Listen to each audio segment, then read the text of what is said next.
Kain tayo.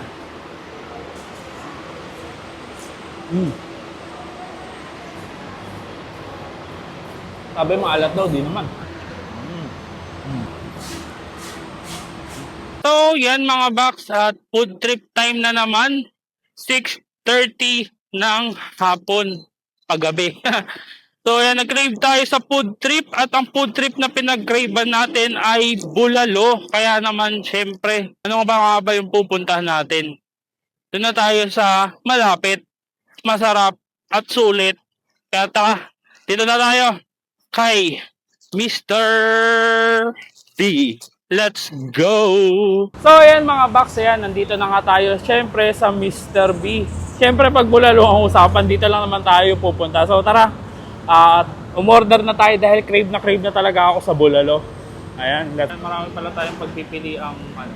Pero ito yung try natin kasi yung gusto natin ngayon is yung taba. Tapos magpa-add na lang tayo ng bone marrow. So ayan, dito tayo. First step, order tayo.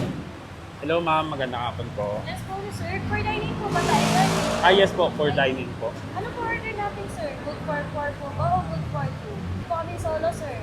Solo. Hindi, bitin ako sa solo eh. Pwede ba yung ano, yung Bulalo Pro Max B?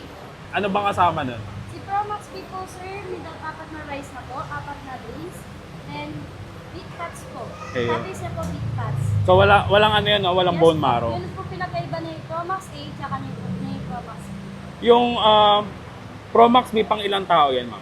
Good for 4 na po yan, sir. Pero okay lang kahit mag-isa lang ako. Yes po, sir. Para sulit din po. Ayun.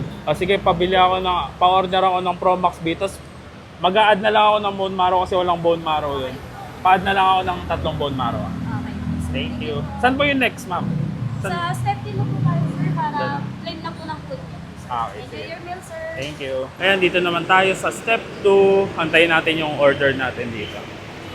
At in-order ko nga ngayon yung Bulalo Pro Max P na good for 4 person, may 4 na soft drink, syempre andyan ang maraming gulay, malambot na karne at nakakahay na beef pat. Na paniguradong kalkulado ang dami ng serving dahil nakatimbang. Syempre andyan din ang VP at mainit na sabaw. At dahil cravings ko nga ito, tara, samahan niyo na ako at kumain na tayo ngayon. Let's go!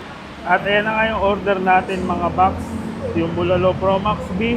Tapos nagpa-add tayo ng 3 bone marrow. Siyempre yung mga condiments natin at yung 4 na soft drinks. Tapos yung under rice natin. So, yung pang-4 na tao, gawin natin pang 1 tao lang. Let's go! Ito na nga mga box, kain na tayo ng ating in-order na Bulalo Pro Max B. May taba siya kasi yun yung kasama niya. Wala siyang kasamang bone marrow. Sakto lang yung taba niya, nakatimbang yan. Tapos yung karne, ayan, nandyan yan syempre. Maraming karne yan. Tapos yung mga gulay at saka yung mga mais. Tapos nagpa-add na rin tayo ng bone marrow. Tapos syempre yung sausawan natin na patis. Kain na tayo mga box. Syempre ang highlight dito sa Bulalo Pro Max B ay yung taba. Syempre, kuha tayo ng malaking taba. Diba? Grabe. Syempre sabawan natin yan. Samahan na rin natin ng gulay-gulay. Tapos yung patis. Solid. Kain tayo.